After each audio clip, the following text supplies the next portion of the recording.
Hello and welcome to the Horti-Culturalists. I'm Stephen Ryan. And I'm Matthew Lucas. And we post a video every week on a Friday, so why not subscribe and press the alert button so that you can keep up with our adventures. Do indeed. And bear in mind, Stephen Ryan is your own source of botanical knowledge. So if you've got a burning horticultural question for Stephen, put it in the comments below, and every Monday we'll try and answer it in one of our shorts. I'll do my very best. And today, Stephen, it's your birthday. We're going to party like it's your birthday. Well, we're going to party later after this is all over. We need to get our videos in place first. But which is why it's quite early in the morning on Mount Macedon. Yes, it is. And it's briskish. It's autumnal. It's feeling very autumnal at the moment. And we're in the wonderful environment of Dicksonia Rare Plants. Yeah. Which is your nursery. My nursery, which is becoming more and more chock full of plants at the moment than I think I've ever had it. So I need clients if anybody wants to come and buy some plants. Well, there you go. It's a good time to wander on up to Dicksonia Rare Plants in Mount Macedon. I must say, everything, whenever I walk through here, there's always something that I feel I can't live without. But we're not here to talk about me, Stephen. It's your birthday. Yeah. What do you want to talk about today? We're not talking about me either. What I wanted to discuss today, and we'll have examples and things shortly, is this thing where, and I regularly get clients who come in with this idea in their mind. They have this perception of what a genus of plants should be or looks like. Yes. And it's generally due to the fact that they only know one or two species within a group. I regularly get people say, oh, can't stand conifers, have no interest in rhododendrons. You know, I want a Daphne, in which case they're assuming it's going to be white or pink and perfumed. And most genera of plants, unless it happens to be monotypic and there's only one, do have lots of outlying forms. Sometimes they're wild species that are quite out of the normal expected sort of left field of a genus. Yeah. Or sometimes they're a plant that has shown up in cultivation, an aberrant form that does something you don't expect. Who doesn't love an aberrant form? Oh, I've got a great soft spot for aberrant forms, I have to say. And so what we want to do today, or at least what I'm going to try to do today, and hopefully you will get something out of this as well, is just sort of allow people to see that most genera of plants have far more diversity, and there is no point in closing yourself off to a group of plants just because of your experience of one or two. So opening eyes is what we're about today. There you go. And it's really a philosophy for life, Stephen. Well, it probably is, but we're going to use plants to illustrate As the it. metaphor. All right. Yeah, So exactly. I think they're all down there. So should we go and have a look? Why not? Let's go down there. All right, Stephen.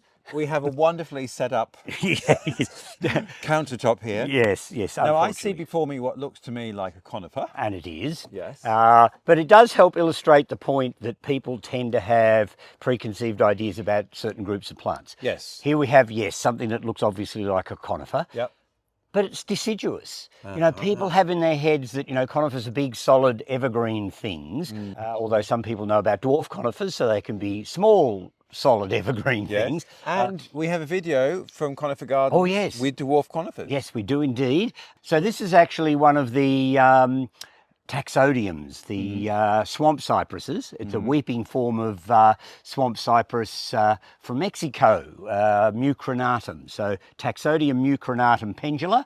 And this plant will only gain height with staking. So you have to keep staking it up to get the height you want, and then it will just spill over. So we did do a story on weeping conifers as well. So there you go. So there's another story to go in and have a look at. So conifers don't have to be heavy, stodgy, evergreen things. They can be light, airy, and quite different. Now, we also, last autumn, we were further up the mountain and there was that magnificent larch. Oh, yes. Which had changed colour, which is obviously a cool climate plant. Yeah. But what about the conditions for this one if it's Mexican? Where can that, what's its hardiness? Well, it's certainly cold hardy, so you'd grow it in most parts of the world where we garden, as far as cold is concerned. It certainly grows very well here in Victoria, so it will cope with 40-degree days.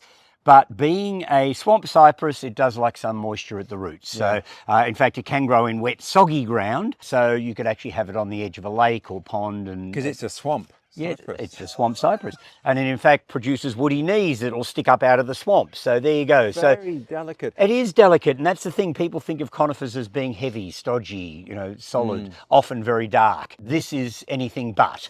Now, the larch has amazing autumn foliage. Yeah. What about this one? The Taxodiums, yes, can go very nice colours in the autumn, but they're not yellow. They tend to go in the sort of russety, orangey, browny reds, you know, those sorts of colours before they shed their needles. And they do make really beautiful specimen plants. So the normal upright forms of these can make towering quite huge trees, in fact. Yeah. So you do need to allow for the space, but they're not excessively wide. So I always think the sky's free. I don't mind if something gets quite tall, but if it takes up a lot of space sideways, well then, you know, the smaller your garden is, the less likely they're going to be useful. But this little dwarf one could be grown as a tub specimen. You could bonsai it.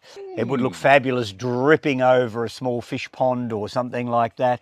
I think it's got a huge potential as a garden plant. Okay, well, I'm loving the sound of that for my soon-to-be... Oh yes, your new garden. My new garden, which is all about pot culture. Yeah. Okay, well, we might have to... You have to remember this for me. Oh, Gawks, here we go. Memory is going to be a big problem for me, I think. So, now, once again, so conifers. Conifers, we're sticking with conifers for the moment. Yeah. Now, this is one of the tropical conifers. And So I hold the whole thing up? Yes, you can do that. It's quite tall. And it doesn't have needly sort of foliage. No. It has broad bladed leaves.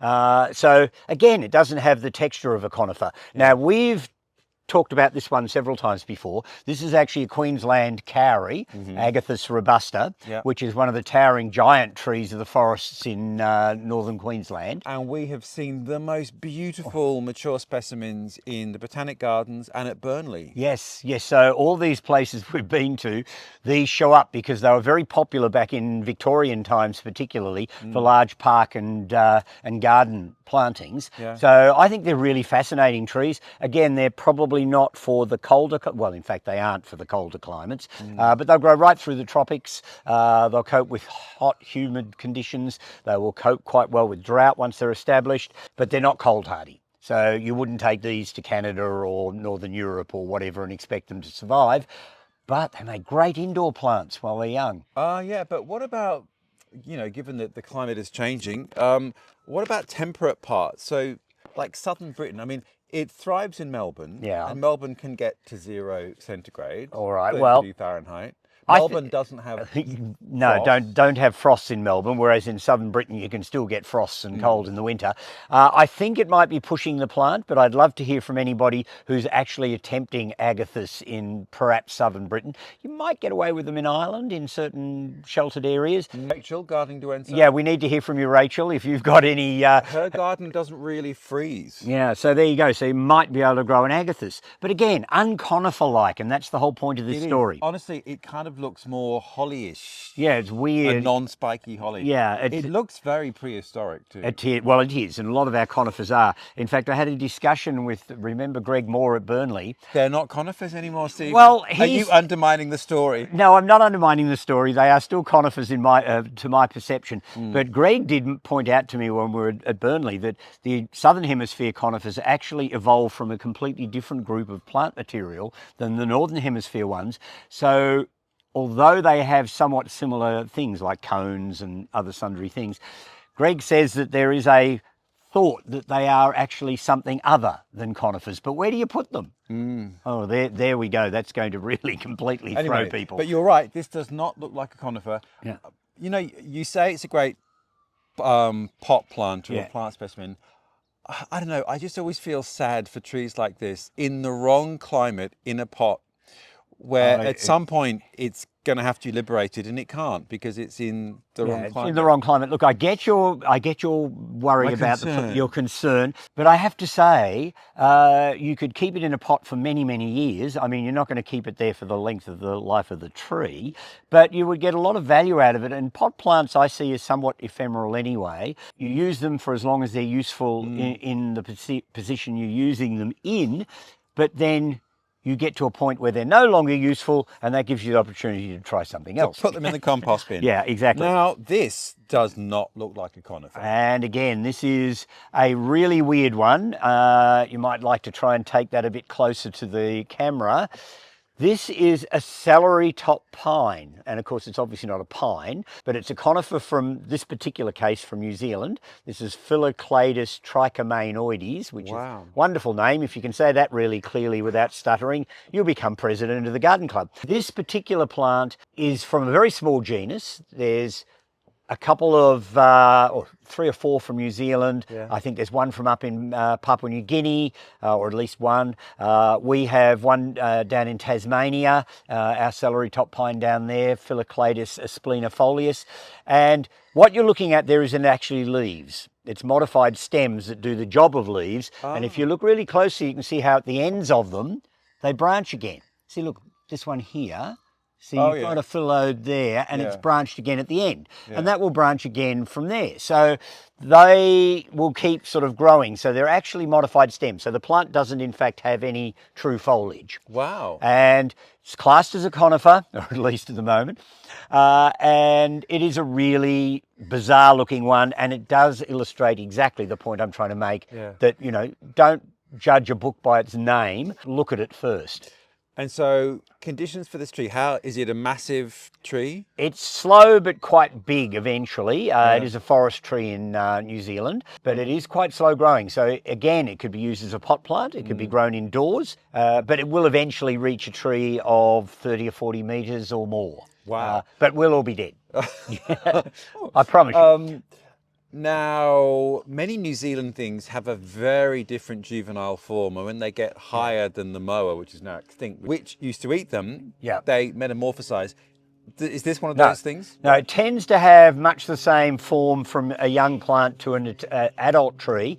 If it has any change at all, when it's very small, it often has a slightly brownish cast to the foliage, which might in fact be one of those things that... Dissuading giant pecky birds. Yeah. So really interesting, and it goes to show that conifers ain't just conifers. Wow, the birds are loving your birthday mornings. Yeah, well, they're all welcoming me. Given it's New Zealand and it's a forest plant, hardiness, is it a relatively cold forest where it is? Yes, it comes from fairly cold areas, at least as far as New Zealand is concerned. This is probably quite growable in the warmer parts of Europe and North America, so Cornwall, Ireland, all those places, you'd probably grow a Phyllocladus in a sheltered spot in the garden. Funnily enough, on mainland Australia, you've got to be careful where you plant it because of heat and dry. Being a New Zealand forest tree, it's used to having quite a lot of moisture, and so therefore it doesn't particularly like to get too hot and dry at the roots. Right. So perfect for here in cooler climates. Yes, exactly. So there you go. So that just gives you an insight into conifers beyond the obvious. Beyond the Christmas tree. All right, let's look at the next group. All right, what a good idea. All right, Stephen. All right. What's next? All right, example number 2 is the large genus of the willows, Salix. Now, there's well in excess of 300 species worldwide. There's any number of hybrids and forms that have arisen in cultivation over the years. And they're not all big, water-thirsty trees like a weeping willow or what have you that one would ordinarily assume willows do. Well, if these are willows... I would never have picked them. No. Well, in fact, one of them was first imported from China into Europe as a possible new magnolia species. Well, I was going to say, that looks like a magnolia to me. Yeah, so it could have even been this one. So the one you've got in your hand there is a more classical foliage form of a willow. It's a small tree called Salix acutifolia blue streak. And it makes, because of the... it gets a sort of a bluish cast on the stems, and it makes a lovely little arching tree, goes golden yellow in the autumn, gets classical pussy willow type catkins on it, which are really attractive. And it is sort of in the normal mould of what I would say a willow should look like. That fine leaf. And where's this one from? Acutifolia is one of the European willows, I think, from memory, because they go all across the Northern Hemisphere. You get willows all the way from, right through Europe, Asia, North America. Not many extend down into southern parts. There's 1 or 2 tropical species, which I've never tried to grow here. So it is a very large genus. And I remember years ago going to a Weeds of National Significance conference in Melbourne. Hang on, let's just take a moment. Weeds of national significance. Yeah. Yeah, I'm loving that. And their prime thing they wanted to do was to tell us that work in the media, in horticultural media specifically, what we could or couldn't say about weedy species, which of course was, we're more than within our rights to say anything negative we wanted to say about weedy species, but we weren't allowed to say anything positive. And one of their big things at the time was willows, because they've become a major pest in our streams and riversides in Australia. Yeah. And they wanted to basically ban the whole genus.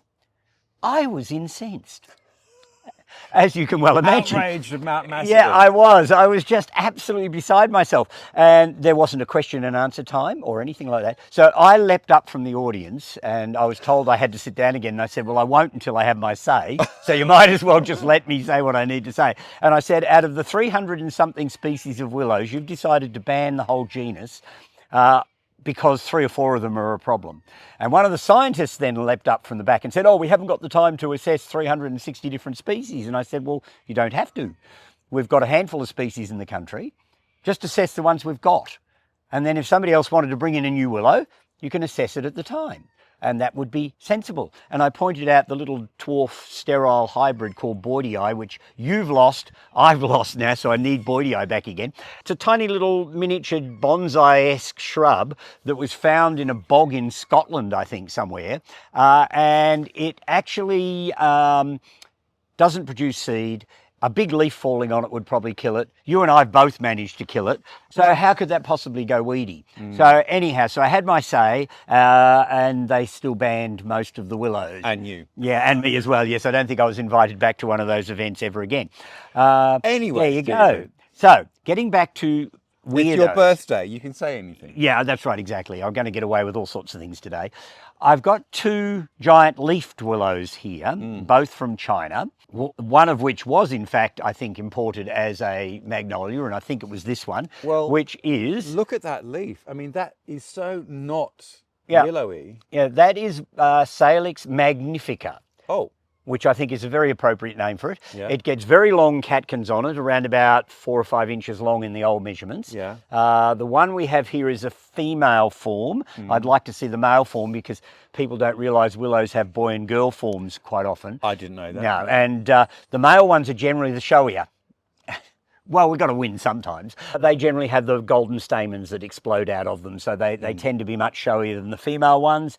And that's the other thing the weed police didn't talk about, was the fact that because there's boys and girl ones, if you only grew boy ones, which are the showier willows anyway, they can't procreate.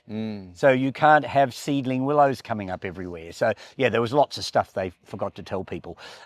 Salix magnifica just makes a large shrub / small tree, probably 4 metres, maybe 5, and reasonably upright, so it doesn't take up a lot of room. Doesn't need to be wet, but it does like a little bit of moisture. And in the winter when it's dormant buds are a sort of a violet colour, which are not showy from a distance, but add to the interest of the plant. Because this doesn't look as though it would be deciduous. And Are all willows deciduous? As far as I know, 1 or 2 of the tropical ones may not be. But certainly all of the temperate to cold climate willows tend to be deciduous. And so talking of climate then, if this is from... Is it from Yunnan, southern China? It's from China. I'm not exactly sure where, to be perfectly honest. My gut feeling is it's probably southern China. So bigger leaf things tend to work that way. Hardiness then? It seems to be perfectly hardy. I've seen it growing in a garden in Cornwall where there was the National Willow collection holder who had something like 300 different willows, including hybrids of incredibly complex parentage, with about 4 or 5 different willows involved in the breeding. Even I started to glaze over. Even you see. Yeah, even me, yeah. Right. Yeah, so it will grow quite well in Europe and North America. And this little fella here, which is a tiny plant, I might add, but look at that. That leaf is beautiful. So that is Salix fargesii, which is a bushy willow. It only grows to about 3 metres at most, about as wide. In the winter, its stems are sort of like polished copper, and the dormant buds are cherry red. Beautiful. And so in the winter, it's gorgeous. And during the summer months, that's a baby plant. The leaves will grow half as big as that again. Oh, wow. So, and again, that leaf, I don't know what it's reminding me of, but it's not a willow. No, exactly. So again, I hope we've opened people's eyes to the diversity of the genus Salix, because Indeed. Well, it is truly remarkable. My eyes are open, Stephen. Good, and they're good, going to be good. opened even more. Let's put these down and move on to the next. All right, what a good idea. Okay. All right, well, Next. next genus, this one is Acer, the maple genus. So this is a very classic looking Acer here. Well, not really. Okay. No. Well, the leaf is. To some Well, the degree. leaf is divided into individual leaflets, which is very rare in maples. Oh, okay. Most maples have leaves that are entire. So I'm sorry to... You've burst that bubble. yeah, I burst that bubble. And this one we have met before. This is that one. Yeah, that one, yeah. Yeah, it's the one we saw in the Botanic Gardens in Melbourne. And your friend's woodland garden. Yes. So this is Acer pentaphyllum Yeah. from China. Yeah. There's purportedly only some 200 or 300 of them left in the wild, so it's critically endangered. And it's in its own part of the Acer genus. It's got no close relatives, although funnily enough it can be grafted onto any number of other maple varieties. And it has this almost bamboo-esque quality about it. I love the red petioles, so the leaf stems. I think they're fabulous. It colours in soft shades of apricot and yellow, and it doesn't come into leaf until quite late spring. Everybody thinks it's dead. So that's the point you made with the woodland garden, is that it's a really great tree to grow ephemerals under because they get really good spring sun and then great late-ish summer shade, or late spring shade. So to all intents and purposes, although you say it looks like a classical maple, I very rarely have anybody say that's a maple when they first see it. Okay. So, you know, well, it's just that you're learning so much. That I'm just a sponge. Stephen, yeah, that's right, exactly. So that's Acer pentaphyllum. Which is a great tree. And obviously it's deciduous, so cold hardy. Reasonably, although only marginally so. I know that in North America they can't grow it very far north, and it rarely sets viable seed, I believe, in those areas, because at one stage I had somebody from America get in touch with me to find out whether I could send them seed, because they were going to raise a batch of them for reintroduction into the wild. Somehow or another our communications broke down and I never heard from him again, but it sets very viable, almost too viable a seed here.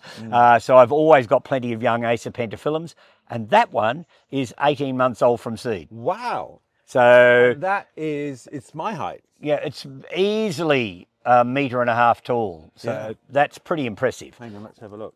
All right, it's not quite your height. Not my height in the pot, no, but nonetheless. Yeah, so that's pretty good growing for such a short period of time. Yeah. So not for the coldest of cold plants, Yeah. but again, I'd be really interested to hear from anybody who's growing Acer pentaphyllum in other parts of the world, just to see how cold hardy it's turned out to be in some climates. And it's a handsome, smallish tree. Yeah, it's ideal. Yeah. It'd be a great tree to plant as a copse planting. Instead of the ubiquitous birch or whatever. I think as a copse it would be fantastic. Yeah. So, moving right along. Now, to a real maple that doesn't look like a maple, honestly, Yeah. this does not look like a maple. Yeah, well, this is one of the maples from the more subtropical parts of the world, still Northern Hemisphere. The genus is restricted to the Northern Hemisphere as far as I know. This one is Acer fabri, which comes from southern China, and it's got leaves that look more like a eucalyptus. And in fact, the new growth has this rather pretty coppery colour to it.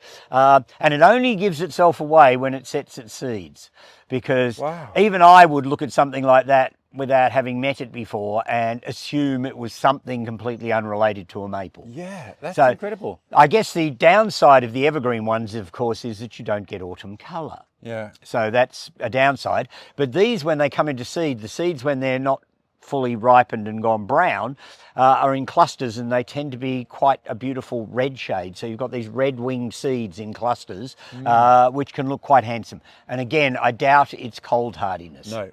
You said where it's from, but I've forgotten. Southern China. Southern China. Yeah. Right. So, but it grows well here and seems to be comparatively heat and dry tolerant. So it could be well worthwhile growing. And the evergreen maples all tend to come from closer to the equator, obviously.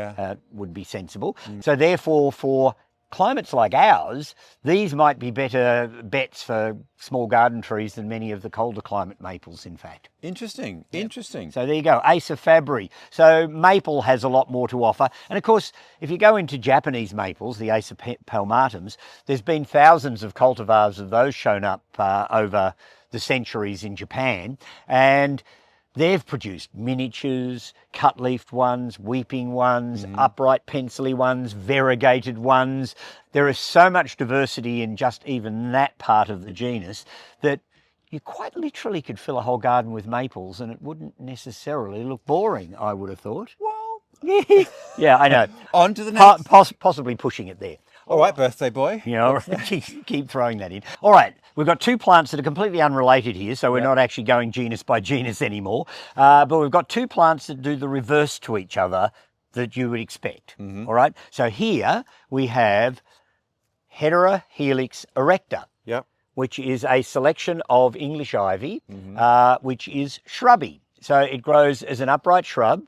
Again, makes a great pot plant, good indoor plant.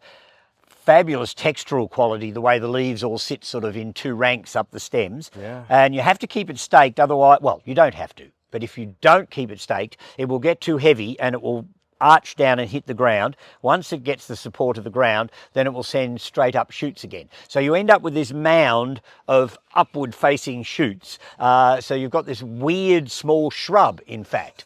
And this particular clone not only doesn't climb, and doesn't trail particularly, it just makes a moundy shrub, doesn't flower, so can't set seed. So although English ivy as a species, Hedera helix, is considered to be a nasty weed here in Australia, particularly in southern Australia, it's also considered to be a nasty weed in lots of North America.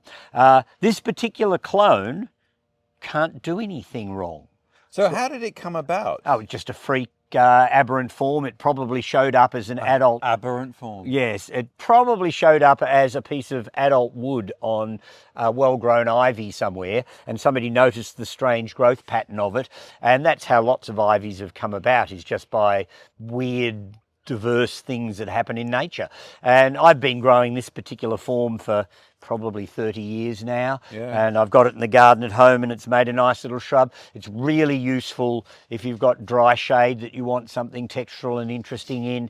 Can cope with a bit of sun as well. I mean, they're a very adaptable group of plants. That's why ivy's become a serious weed. And although this form is completely different, it's every bit as hardy, it would seem, as classical ivy. Wonderful. So it's rather fun. Yeah. And does go to show that even ivy has different forms that can do different things. And yet, here we have a hydrangea. Well, it is now anyway. There are some species of hydrangea that have always been classed as hydrangea that are climbing. Yeah. So there's always been climbing hydrangeas, but comparatively recently there was a range of other genera that were obviously closely related, that were things like Decumaria, which this was one, Phyllocladus, Schizophragma, the whole range of them. They've now all been included into the genus Hydrangea. So hydrangeas become a rather large genus now. So this is one of the climbing hydrangeas. So if people come into my nursery looking for a hydrangea, they're not looking for a climbing plant usually. No. And if they come in looking for a climbing plant, they don't assume they're coming looking for a hydrangea. And we have included the one that's in your garden in it's in the video, I forget which one it is. I think it was a standalone. Or it was Unusual Climbers. One of the two. Anyway, I'll link it if I can find it. That was Hydrangea simanii from Central America. And this one, Decumaria barbara, when it was first named, somehow or another, Linnaeus thought it came from Barbados. Or somewhere similar. But in fact, it's North American. It's an evergreen, self-clinging climber, so it does the job that ivy would do in its normal climbing form. It will climb up a wall, and it has clusters of little creamy white flowers on it in high summer. And the climbing versions of hydrangea are some of the few shade-tolerant, self-clinging, flowering climbers that I know of. There's one or two tropical ones, but generally speaking, for the average home gardener, climbing hydrangeas fit all those bills and almost on their own. Brilliant. Now, I think when we talked about yours, it does take them a bit to get going, to find the thing they're clinging to, and then to... Yeah, you've got to be patient with them. Yeah. Barbados, it wasn't. It was the Barbary Coast. The Barbary Coast. Barbary Coast suddenly hit me. Yeah, so you just lie them at the base of the wall that you want them to grow on, and I generally put a brick against them or something so they don't move. And once they've worked out where the wall or fence or whatever is, or even tree trunk is behind them, they will grab hold. So might take 12, 18 months for them to sort of work out what they're doing. But once they have, most of them are comparatively quick growing climbers and really, really pretty, great summer flowers, good pollinator attractants. And some are fragrant, aren't they? Some are fragrant, sort of a honey scent, not particularly strong, but yeah. So definitely worthwhile looking out for. And yes, don't go into a nursery looking for a hydrangea and not be expecting to see a climber. Okay. So there you go. What can I say?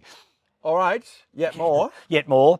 All right, let's start with this big leafy thing here. Yeah, no idea what this is. Well, you wouldn't, I don't think. Do you know what? It looks a bit like a Cuba. It does look a bit like a Cuba. This is actually a holly. Oh. Now, holly is another one of those genera that has a wide distribution all through Europe, Asia, North America. And they don't all look like the classical prickly European holly. There are lots and lots of other species out there. This one is Ilex latifolia, which comes from China. And it's a thornless, giant leafed one. And you're right, it looks like an acuba, maybe even a rhododendron or something unlike a holly. And this isn't the biggest leafed holly. There is another one called Ilex kingianum, which comes from the Himalayas, and it quite literally gets a leaf almost the size of the giant leaf rhododendron. So these only give themselves away when they fruit, usually. I mean, some of the North American deciduous hollies, you wouldn't pick them for a holly even when they're in fruit, really. You'd assume it was something else. Red berries? Red berries, but you can get yellow fruited hollies. You can get all sorts of other colours in them as well. You can get weeping hollies. You can get variegated hollies. Last Christmas, I gave you my heart. Yeah. Last Christmas, the Christmas before, we made a holly epic. Yeah. But we were looking classical hollies. Yeah, the classical styles of hollies. So Ilex is another genus of plants that I think has many unsung heroes amongst it. I love the glossiness and richness of the foliage on this plant. So is this a small tree? This will eventually get to quite a sizable tree, as does kingianum, the giant-leafed one. So they are tree hollies, but of course most hollies are comparatively steady in growth. They don't grow really fast. They're also very prunable, hence holly hedges and other sundry things. So you could manage and hold these plants down to a respectable size, or you could even coppice them and start them off again. So you don't have to just allow these things to grow to their full dimensions. This particular plant is a female form, but most hollies will not berry unless there is a male holly somewhere in the vicinity, although they're not that picky. It doesn't necessarily have to be of the same species. But what would happen is if, like there's a big one of the kingianum growing in one of the gardens up here on Mount Macedon that fruits regularly, there's no male kingianum nearby, but there's oodles of male Ilex aquifolium, the classical European holly, and this holly gets fruit on it. Now, if I was to raise seedlings from that fruit, I would end up with some sort of Frankenstein. Yeah, well, it's certainly a hybrid of some sort or another. And the same would occur with this latifolia. I know I've got a female plant because mine gets fruit on it, but it must in fact be being pollinated by the usual European hollies. And the European holly here, Mount Macedon, is a weed. Oh, goodness, yes. Yes, Ilex aquifolium is a real problem up here. It loves the cool climate of the hills. It was planted in vast quantities back in Victorian times because they used it for hedging. They loved holly as a sort of reminder of the old country. And many of our gardens up here actually have enormous specimens of holly. So what do you do? I mean, they're going to keep seeding and keep throwing seed out into the wild, but would you take them out? You know, all those holly hedges? Goodness me. Let's ponder that. All right. Well, another group of plants that I regularly get people who have particular dislike for. Aversions. Is the genus Rhododendron. Again, people think of rhododendrons as this dark green leaf, stodgy thing with big clumpy flowers on the top. Yeah, blousy flowers on the top. Good word, blousy. I like that. And they aren't like that at all. I mean, there are actually well over 1,000 different rhododendron species. I think probably over 1,500. I should have looked it up before we started this video.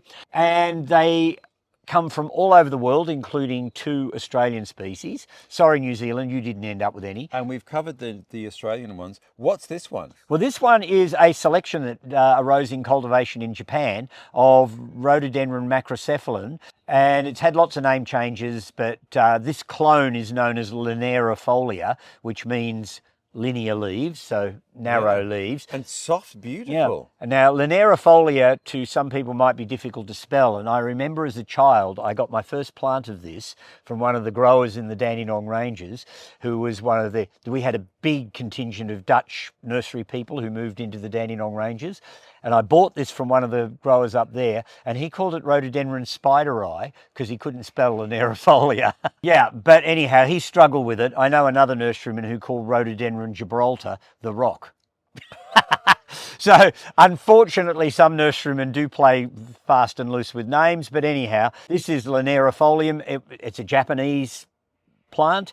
It was discovered in Japan. It first came into cultivation thought to be a wild species. So it was collected in Japan, brought into, I assume, England or somewhere in Europe, and was classed as a species to start with. And then they realised it was just a form of another species. And so what's the flower? The flower does exactly what the leaf does. The flowers are split into narrow spider-like petals. So even when it's in flower, people don't pick it for a rhododendron because it doesn't get that sort of tubular campanulate type flower that you expect with rhododendrons. It actually has spidery flowers, hence spider eye. Aha. Yeah. And colour? Colour, a bright cerise pink. Oh, wow. Yeah, so when it's in full bloom, it's only a small shrub. It's more in the azalea group of the rhododendron genus than in the larger classical rhododendrons. So it would get up to about 1 metre, a little more maybe, generally wider than it is tall, and it's covered in these spidery pink flowers when it's in bloom. And I noticed recently somebody's bred a white one. Aha. So it comes in white as well. Well, I love the foliage. Yeah, so it's quite different. I think we've got 2 more. Yeah, I think we've got a couple more to go. All right, last 2. All right, we've got 2 more here, completely unrelated plants, but again illustrate my point of things being different than you'd necessarily expect. Yeah. Now, I'll start with that one. This one, when it was first discovered in the Azores, was called Campanula vidalii. Yeah. Now, this one's playing a bit fast and loose with names, unfortunately. It was changed in later years because it was so different from the classic campanula. Having said that, its flowers are very campanula-like. Yeah. And they decided to put it into its own genus because it was subwoody, whereas all the other campanulas weren't. But the flowers were basically right. So they put it in a genus called Azarina, meaning coming from the Azores. Yes. So it became Azarina vidalii. It would look like it's going to be put back again. Plants of the World Online, the Q site suggests that it's now Campanula vidalii again. So if it is in fact going to be kept as a campanula, it's the only woody shrubby plant in that genus. So it's a beautiful, fleshy, rich green shrub. It only grows to about 1/2 metre, about as wide. I've seen it in flower in the Azores when I was there last year. We have a video from your Azores trip. Yeah, and it is a stunningly beautiful and comparatively rare plant that only grows on a couple of the islands of the Azores. Yeah. And it's now back in campanula again. And when in flower, you have these sprays or spikes of these quite large pink, although you can get white forms of it, true campanula-like flowers. Beautiful. So it gives itself away then. And it looks a bit euphorbia-y. Yeah, it certainly doesn't look like a campanula. No. But I can see why they're putting it back into campanula. I mean, its flowers are definitely. And fascinating how those islands have created these mad speciation. Yeah, I think it's fabulous. So anyhow, so Azarina vidalii is probably what you'll still see it as in most nurseries if they have it for sale. It's not overly cold tolerant. I don't know how well it'd do in the really cold areas. Yeah, maybe it's a greenhouse plant. Yeah, maybe as a greenhouse plant it would be good. Here in Victoria, it needs a little bit of shelter from the hot afternoon sun. And if anybody's ever been to the Azores, you'll know why. It's quite cloudy and regularly rains, and it grows almost on the beach sides in amongst the rocks. Wow. In little pockets of soil that accumulate in amongst the rocks. So you see it only a few metres above the sand. Wow. And, quite a harsh environment. Well, you'd think so, although being such a cool set of islands, maybe not as harsh as it seems. Now, What's finally, this baby? all right, finally, I've got this funny little climbing plant here, which I thought would be fun to just add to the mix. Almost anywhere in cold to temperate climates around the world, people will be familiar with the Boston ivy, Parthenocissus tricuspidata. Now, this is a dwarf cut-leafed selection of Boston ivy, which we don't see certainly in Australia all that often, and I haven't actually seen it grown in gardens in Europe and North America very often either. So I don't know how commonly available it is worldwide. Its cultivar name is Lowii, Lowii. Yes. And it does all the same things as normal Boston ivy. It's self-clinging, will grow up a wall or a fence or a tree trunk.